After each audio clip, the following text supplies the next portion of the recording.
Today's guest is Amanda Goetz, a two-time founder, four-time CMO, writer, speaker, and a leader redefining what ambition and success looks like for women today. Amanda has spent her career building iconic brands, scaling companies, and leading through some of the most intense seasons of life. She led brand marketing at The Knot, built and sold her CPG company House of Wise, and has since grown her online community to over 150,000 people, while raising 3 kids as a single mom. She's also the author of Toxic Grit, which challenges our cultural obsession with productivity and having it all, offering a more honest human approach to pursuing big goals without losing yourself in the process. Amanda inspires thousands every week through her writing, her newsletter, Life's a Game, and her candid storytelling around ambition, motherhood, entrepreneurship, and the intentional imbalance required to thrive. Amanda, welcome to the Her Workplace Unfiltered podcast. Thank you for having me. Yeah. So I'm just excited to dig into this conversation. So you've experienced so many incredible opportunities. CMO, founder, writer, mom. What kind of originally drove your own ambition? Ambition's an interesting thing because I think we can confuse ambition with grit, and sometimes that can be a toxic grit type of situation. Yeah. There's been a lot of work I've had to do to realize that a lot of my original superpowers turned into some kryptonite along the way. But the origin of my ambition is that I grew up, I'm a first-generation college grad. My dad's the town plumber. My mom was a stay-at-home mom. And I just had a hunger for wanting more. And luckily, I had some amazing people along the way that told me I could probably go and find it. And so I left the small city very quickly and went to Chicago right after school. Not a ton of people in our graduating class even went to college. So even that was like a big first step. And I just kept asking the question, why not me? And that question gets you pretty far. Yeah. So I want to talk more about kind of your career journey for the audience. So you moved to Chicago and you worked for a large consulting firm. Yeah, I was at Ernst & Young right out of school. It's funny because I was paying for college myself. And so I graduated early. I got an internship at Ernst & Young while I was still in school. So I took all of my classes. I condensed everything. And I took Monday, Tuesday, Wednesday. I took all of my hours. Wednesday night, I took a bus from Champaign-Urbana up to Chicago. I worked out of the Sears Tower, which Ernst & Young was there at the time. Well, and it was also called the Sears Tower. It's no longer called that anymore. I think it's the Willis Tower. Yeah. That just dated me. But I would work Thursday, Friday, and study Saturday, come back to school on Sunday. That was my college senior year. But yeah, I went to Ernst & Young. That turned into a full-time job. And I think the learning there, and it's funny because my job today, currently, I'm a CMO of a company that started as a consulting gig that I was just working part-time on that turned into a full-time opportunity. So I think this idea, this binary view of careers, that you're either a 9-to-5 or you're doing these other things, has really limited our thinking into maximizing your opportunity. Yeah. When you say yes to something that isn't in this neat lane of something, it would have been easy for me to say, no, I'm in school. I can't take an internship that's in Chicago, but it led to my full-time job during the height of the financial crisis in 2007, 2008. Ernst & Young led me to New York. And then I realized I didn't love professional services. I didn't love the old boys club that I was living in. So I took a job for a celebrity wedding planner where I managed his brand, and he had licensing deals, a reality TV show. We had to plan weddings all over the world. It was wild. And to go from Ernst & Young to that. Yeah. But I learned a ton about marketing. There wasn't this crazy amount of people between me and the founder. So I got to sit in on licensing deal meetings or the production company, learning how a show is put together. So it was kind of my first mini CMO role. Then I was sitting on a nonprofit board and I met a guy who was a serial entrepreneur. And he's like, I think I want to start a company in the wedding space. Do you want to be my co-founder? I'm like, I don't know what the fuck that means, but sure. Like, let me figure this out. And so we started taking meetings. And I'm like, I think I want to do this. So then I left that job to build a tech company for the wedding industry that led me to an accelerator program where I did that for a year and I learned how to be a founder. That company on paper went nowhere. We couldn't raise, but I learned a ton. Like I was managing engineers and I was understanding how to put a product together and to beta test it and to roll it out. That led me to the knot, which made total sense. Tech plus weddings equals the knot. Yeah. So I was there for 5 years. We were a public company when I started. I was the first consumer marketing hire and I kind of took on brand marketing. So it was really just had been an editorial company and then we built it into this big tech platform. There's always a role in your career where you're like, that's where I became like a leader. Yeah. That was it for me. I went from these like smaller companies where I learned all of the hard skills. Yeah. Then I had to learn how to manage a team of 50 people across different countries and brands because we merged with our biggest competitor. Now you have competing brands now working under the same umbrella. Like so much was about absorbing leadership skills from the people around me. How can I just like observe? How did that person navigate when that person was being really shitty to that person? Like how are they like dealing with these difficult situations? Yeah. So that was really my like MBA time. Like that's when I learned how to kind of step into leadership role. And then from there, I launched another company, which was the CPG company. That was very mission driven for me. It was to intentionally help women to create more space for themselves in their life during COVID. Again, learned so much along the way. Then that led me to selling that company and deciding to write a book, which was kind of a veer off the path, but that led to leading to Girl Boss and doing the podcast. And then now I was doing consulting work on the side and that led to a new CMO role. So I think we've been taught that careers are ladders when in fact they're loops. Yes. And you get to decide when you're going to start the next loop. And I want anybody listening to remember that it's not binary. It's not you're either working for someone or you're working for yourself. And then you have to stick in that lane. Yeah. You can ebb and flow between them and learn so much along the way. What I learned about growing an audience myself and turning into a creator has made me a better CMO. So I want to go back to the beginning of your career. Did you have a mentor or anyone that kind of helped you create this mindset that your career doesn't have to be a ladder? Or was it through the experiences and all of the people that you worked with along the way? It's a great question. I mean, I've worked for some amazing people, both men and women, who have opened doors for me or told me things. I remember my first boss at Ernst & Young pulled me into the office and she was just like, no one's looking out for your career but you. You have to keep advocating for yourself. You have to track your wins and report on them and don't just expect everybody to see what you're doing. And we need to hear that. We need to hear that no one else is going to really advocate for you like you will. Yeah. And like I send an email, even to this day, every Monday, I send Managing Up Monday email.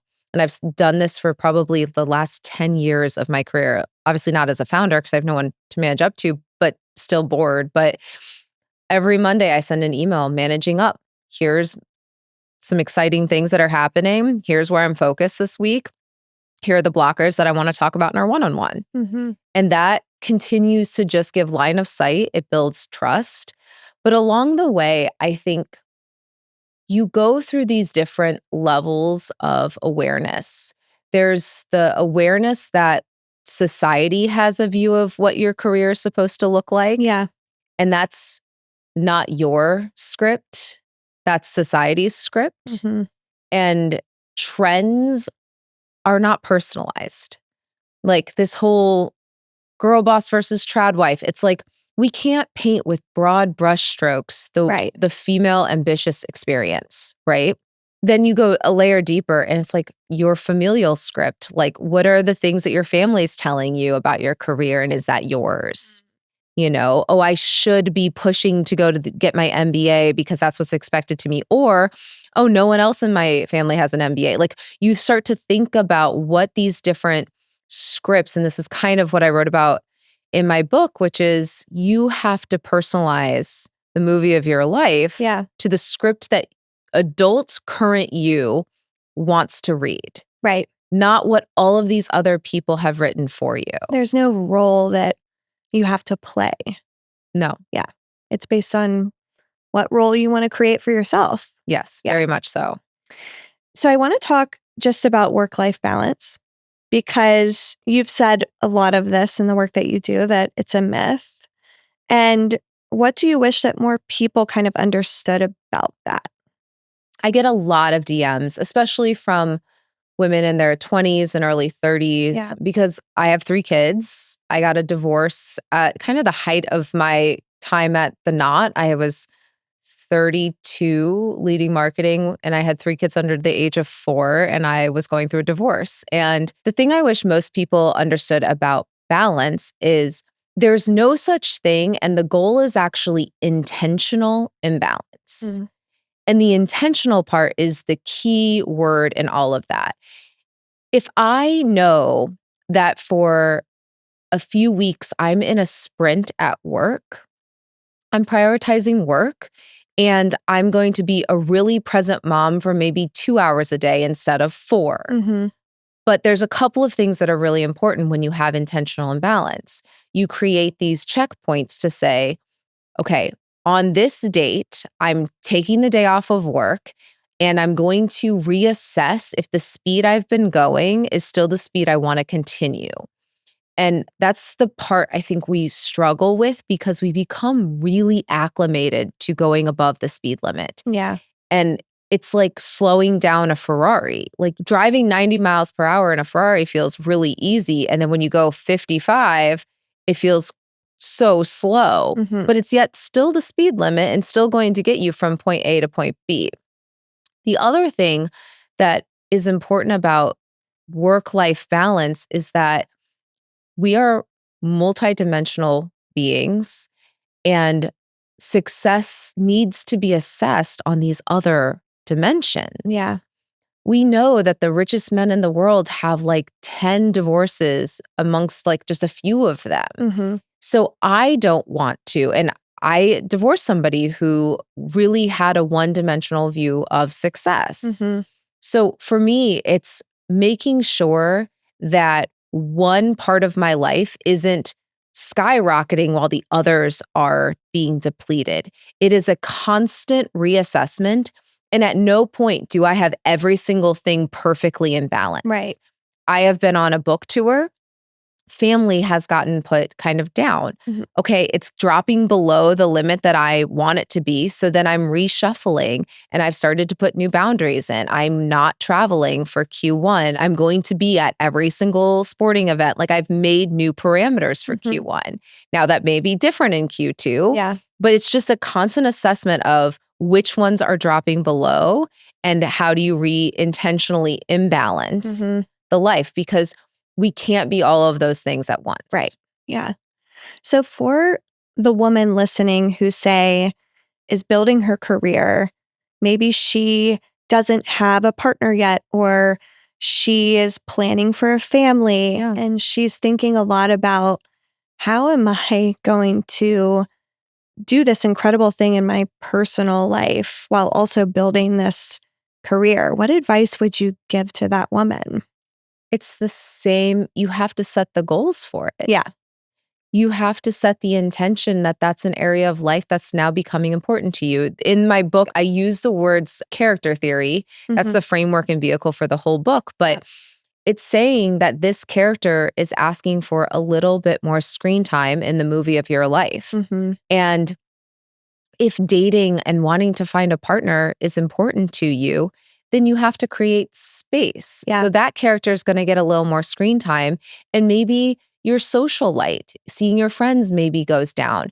And I think we live in a time where, again, society is painting this picture of well, be independent. You don't need a person. Like you're totally fine on your own, which yes. Mhm. And if you're in a season of life where that's important to you to find a partner, again, not your script, that's society's script, that's somebody else's script. Yeah. Your script is saying, oh, I'm going to prioritize this now.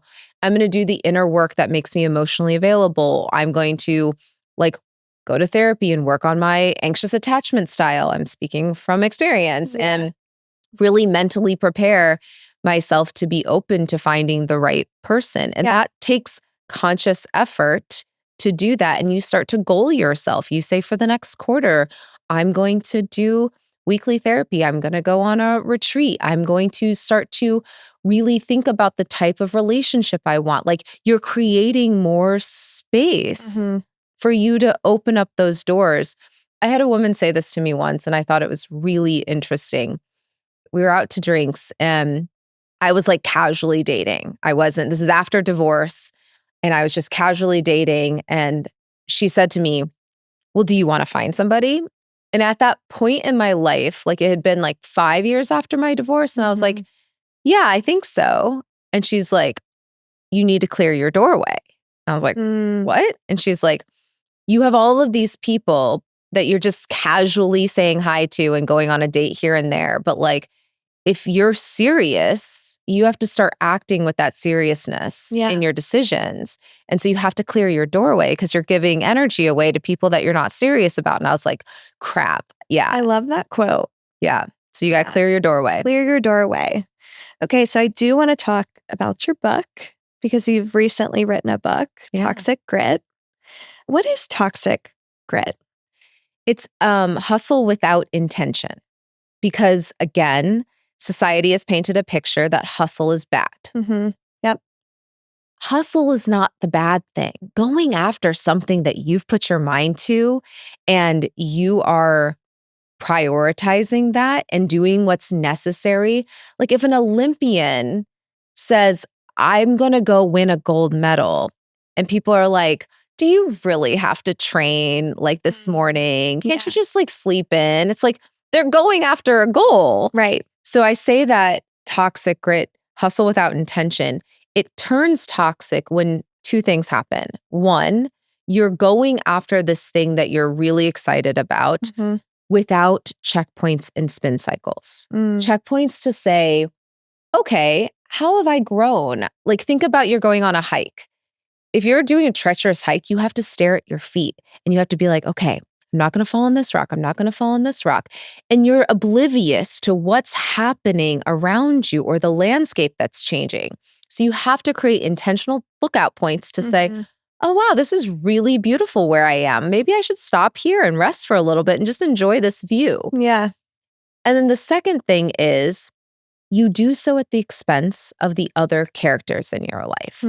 And so in the book, you meet the 10 characters that make up the movie of your life. And the origin of this was, it was a typical day in my life as a single mom with 3 young kids. And I was running, I dropped the 2 kids off at preschool. I get on the subway. I'm like, drinking coffee on the way to work, and you get into work. And I was running from pumping room to meeting. And then I had to leave work every day at 4:30 because my nanny had to leave at 5. And luckily I worked for a company that respected and empowered working moms, because I do think a lot of companies are set up for working moms to fail at that. But I sat down after getting 3 kids bathed and fed and to bed, and I wrote the 5 words, you can have it all. And I realized the friction wasn't coming from the all, it was coming from the you. Yeah. Because in that moment, it was like kind of this epiphany. The work version of me didn't want to leave meetings early to go pump. She doesn't want to leave work at 4:30. She's finally feeling confident in her career and her abilities. In a silo, in a vacuum, the work version of me wants to kill it. Yeah. But then in a silo, in a vacuum, the mom version of me doesn't care about the deck that needs to be done for tomorrow or prepping for that meeting or thinking about the things. Like she just wants to be there and be home and not missing swim class.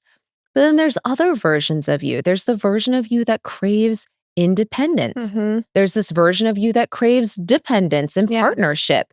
And we have these diverse and somewhat oppositional characters inside of us. And I realized in a world that was trying to get me to find alignment between these, I needed to start to find intentional compartmentalization and to allow them to have space in my life in a more guilt-free manner. Yeah. I was going to say the guilt piece. Yeah.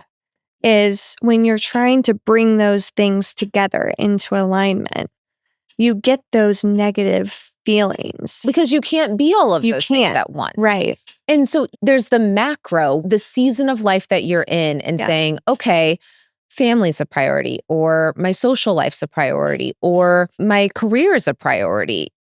Finding the macro in balance, but then also the micro.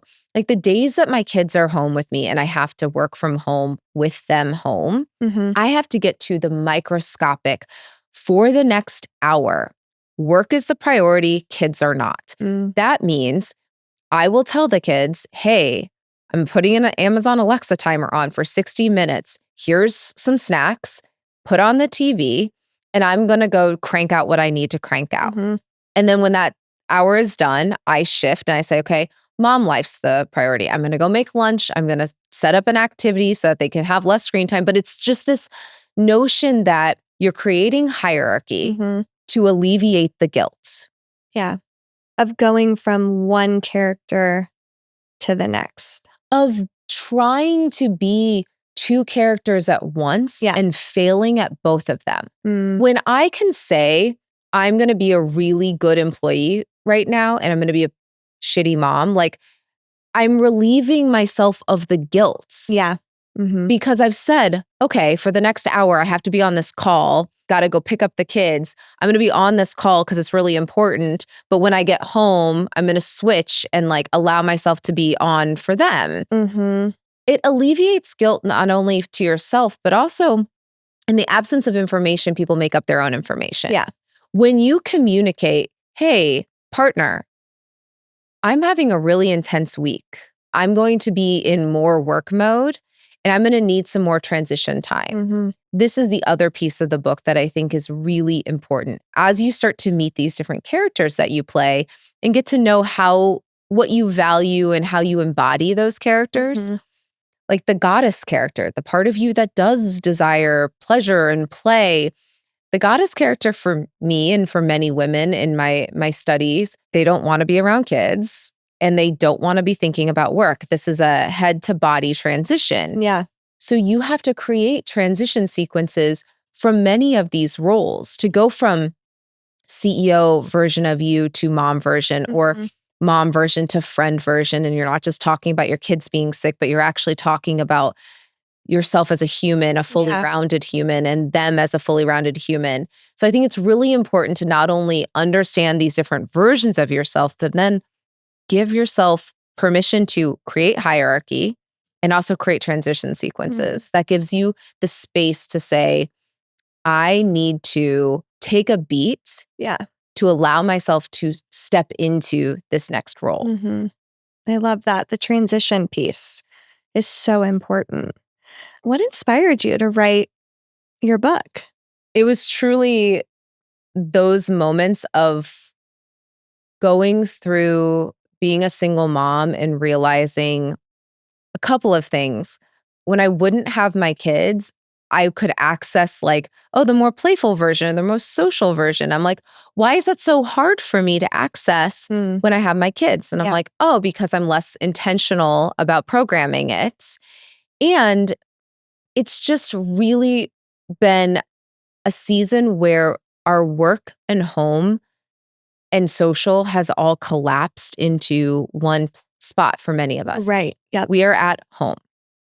For a lot of us, we work from home. We are with our partners, our kids. And I found that the more intentionality I put around these characters, the more I felt connected to myself because each of these characters serves a purpose. Yeah. If I go a quarter without having a drunken night with my girlfriends, I feel disconnected from myself. So it's clear to see like, oh, I have this socialite character that wants to go like let loose a little bit. Yeah. I have an explorer character that when I moved, so I was in New York City for 12 years and then I moved to Miami during COVID and now I'm in the suburbs of Miami with my 3 kids.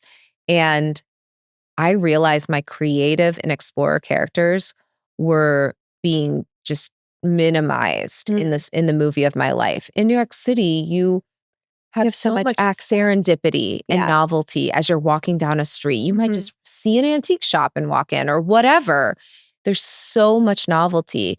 And so now I have to be intentional about seeking out novelty and exploration. And so I build it back into my life. But it's the idea that you have to create awareness because otherwise 5 years from now, you're going to wake up and feel so disconnected from yourself and not understand why. Yeah. So I want to talk a little bit more about ambition, particularly for the ambitious women who are listening. Yeah. What do you think are some like unique pressures that ambitious women face that people often kind of overlook? Well, I want to start by talking about the 2 traps that ambitious women fall into first. And they're traps that we can avoid. The urgency trap and the significance trap. Many times we are operating what I call below the iceberg surface level of self-worth. And it's really subconscious programming. But when your boss texts you and you're in the middle of family dinner, could it actually have waited 30 minutes? Was it actually that urgent? Was it actually that significant? And chances are it wasn't. And if you waited 30 minutes to text your boss back and you were like, was doing dinner with the family, let me send that to you in a little bit, totally fine. Yeah. But we fall into these traps of falsely urgent, falsely significant things because we're so scared of losing someone's love or attention or validation. And so much of the avoidance of these traps is doing the inner work to know you're enough, your work is enough, that you give enough at work, finding that enoughness line.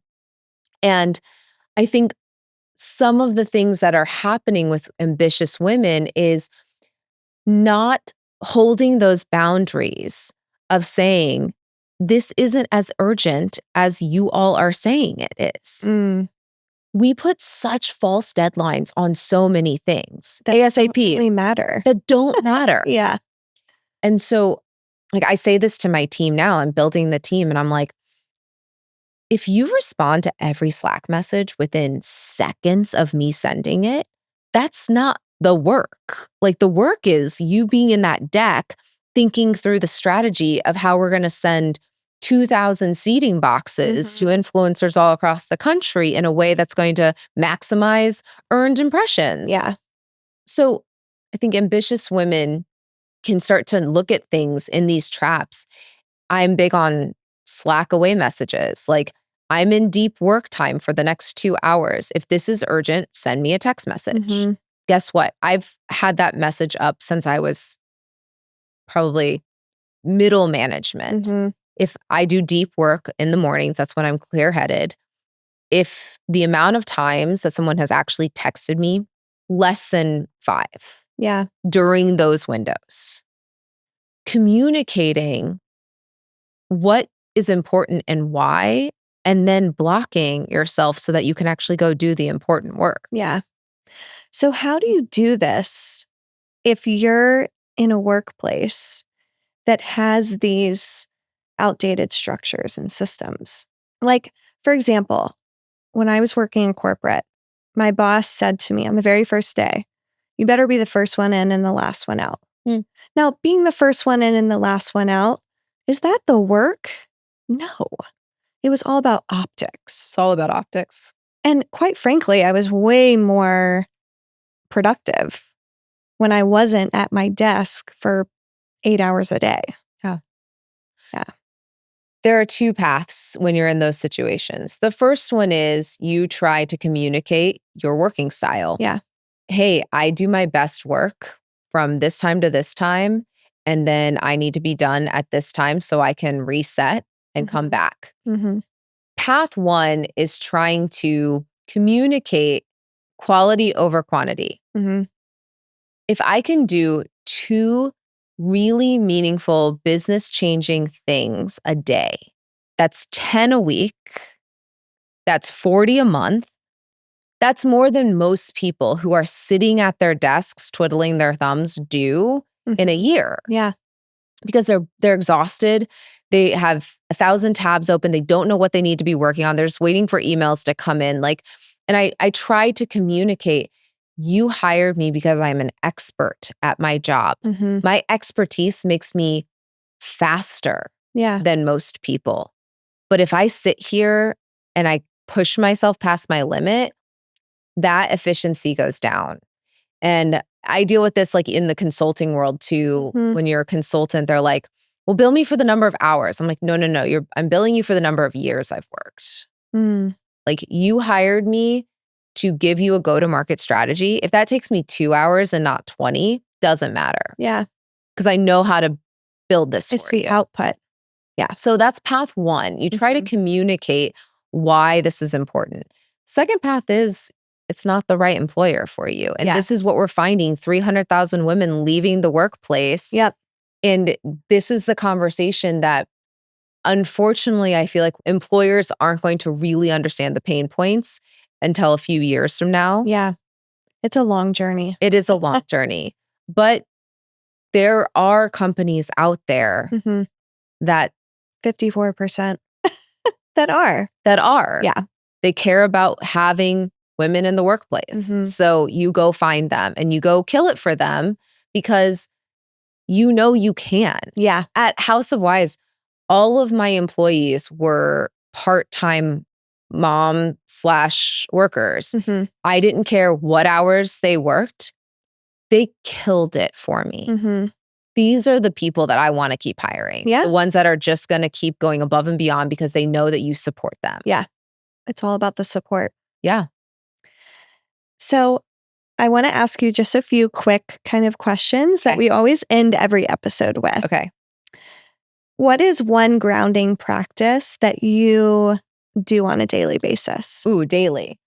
I do a commute bath every day. Okay. So even if I'm home or I'm traveling, I separate work. I really have a moment of separation where I'm done with work and I get in the shower, I get in the bathtub, and that is my like transition sequence to go into whatever the evening is, whether it's I'm going to be with my kids, I'm going to go on a date, I'm going to go see my friends, whatever it is. I use that transition time to really ground myself in work is done for the day. Yeah, I love that. What is something that you used to believe was required for success, but you don't anymore? I think I used to believe that intensity was required for success, that I needed to always be really serious and like I love to joke at work. I love to make sure that everybody's having fun. And I've now worked in some really fun environments that were still successful. So I don't believe that success and fun are exclusive, mutually exclusive. And then what does building a fulfilling life and career on your own terms mean to you? It means being the writer, the director, the stars of your movie, that you get to decide which characters are leading for how long and prioritizing them, creating that hierarchy guilt-free. It doesn't matter what society is saying is on trend or what your family or culture or generational trauma. It's truly about you saying, this is right for me for this long. I'm putting this on the front burner. And guess what? Guilt-free. I don't care what anybody says. And then I'm going to reevaluate and see what's next. Yeah. And then where can people find you, follow you, engage with you? Yeah, they can sign up for the newsletter. I write a newsletter every week called Life's a Game. It's so good. Thank you. I love it. I pour a lot into it. It's like my favorite thing. So that's at amandagoetz.com, and they can check out Toxic Grit wherever books are sold and follow along. Instagram's a little bit more of my chaotic life. LinkedIn's a little bit more of my work life. Pick your poison. Yeah, I love it. Well, thank you so much for being here. This was awesome.